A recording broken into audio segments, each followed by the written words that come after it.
Welcome to Amplify with Jess, a show designed to help women get out of their head and into their zone of influence. Happy Monday, everyone. Here's some food for thought to start your week. Do you remember what you wanted to be when you grew up? I remember first I wanted to be an astronaut, but now I realize I get like pale in the face and start writing letters to loved ones at the slightest blip of turbulence. So that career is long gone. But maybe you're doing something now that was close to what you wanted to do when you were a kid. Or maybe you're like on a totally different planet than your original vision that you like had thought about when you were in a cafeteria with a milk carton. But either way, what was your answer of what you wanted to be when you grew up, and what is that telling you today? Why?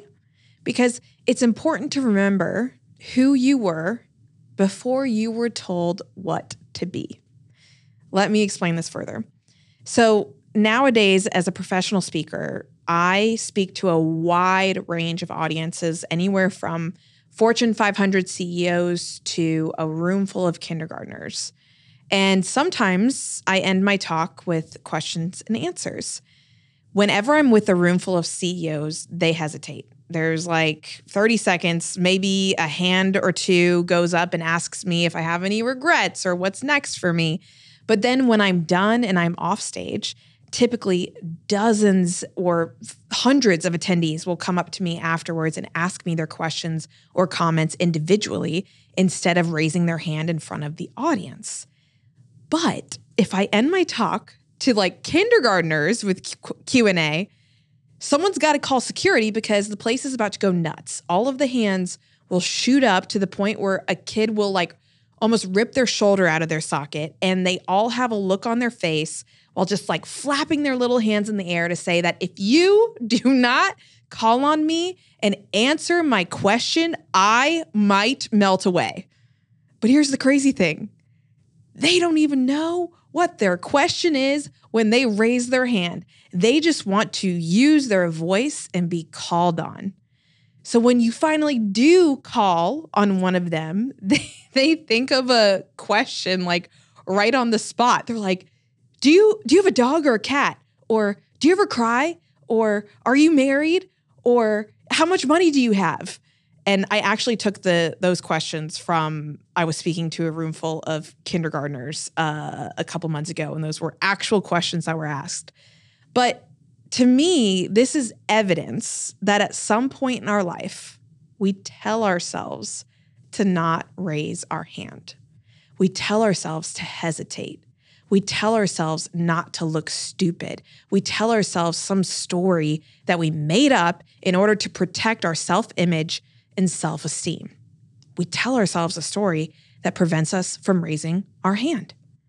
So I did some digging around, and I found that we start to form an opinion of ourselves at 5 years old. 5 years old. I have a 1-year-old right now with another on the way, and I'm just thinking, what information is she collecting right now to start to form an opinion of herself when she's 5? We start to identify ourselves as good or bad at things, or mean or nice to people.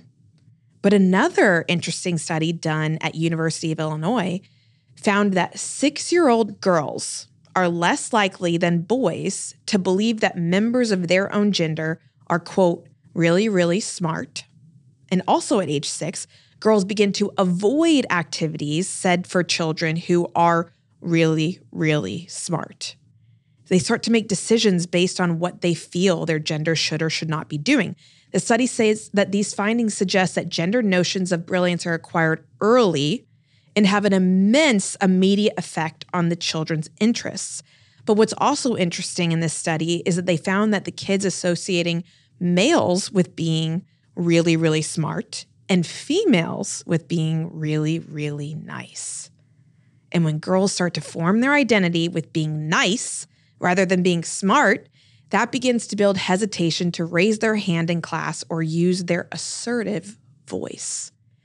In 2017, there was a 5th grader named Alice Paul Tapper, and she wrote an op-ed in the New York Times because on a fourth grade tip, Tapper noticed that all of the boys stood in front and raised their hands while most of the girls politely stayed in the back and were quiet.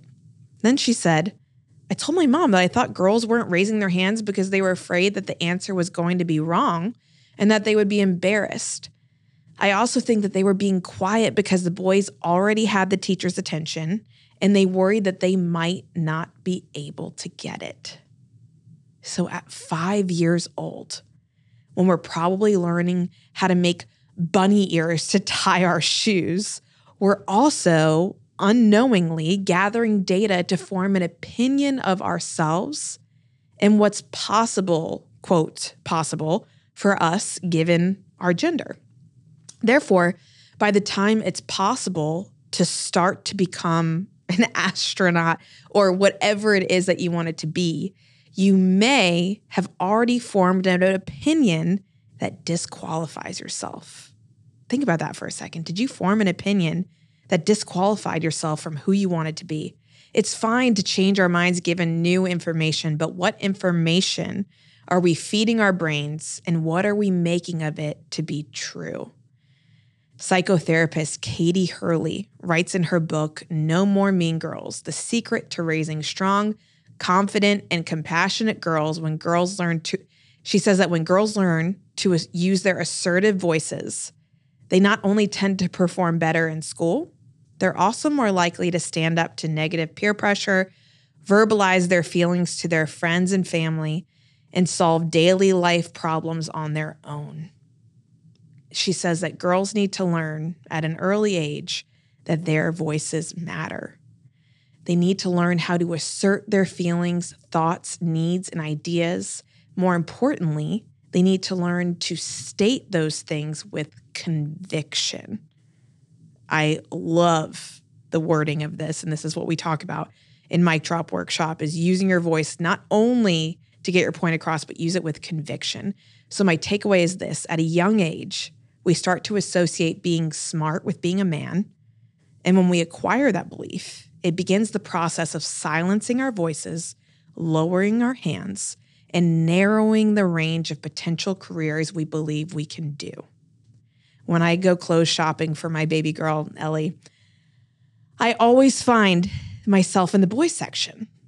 I want Ellie to wear a NASA shirt with planes on it and dinosaurs on them. When I shop in the girls section, everything is pink with princesses, kittens, and future shopaholic printed like right across the chest. And there's nothing wrong with loving pink or loving kittens, but when we believe that's all that girls are interested in, we're just fueling the belief that we're the nice gender, not the smart one. This knowledge of knowing that gender stereotypes start to solidify at age 6 is helpful as we raise future generations of men and women, because women's equality isn't just a conversation for females. We need it in men too. So I will leave you with this. What beliefs have you acquired over time that tell you who you can and can't be? The first step to changing the narrative is changing the belief that wrote it. Thanks for listening to Amplify. If you are a fan of the show, show us some podcast love by giving us a rating and review. And give us a follow at Mic Drop Workshop and at Jess Ekstrom. Coming up on Amplify. If you're not clear on what message your keynote's going to be, you're not clear on who your audience is, you don't have clarity around those areas, you're never going to move forward. You're going to kind of stay stuck. If you're not confident in your message, which confidence kind of comes from clarity, they kind of go hand in hand. But if you're not confident in your speaking ability, you don't make eye contact, there's different ways in your delivery, that's going to keep you stuck in where you're at. If you don't have the right people surrounding you. This episode was edited and produced by Earfluence, and I'm Jess Ekstrom, your host. Remember that you deserve the biggest stage, so let's find out how to get you there. I'll see you again soon.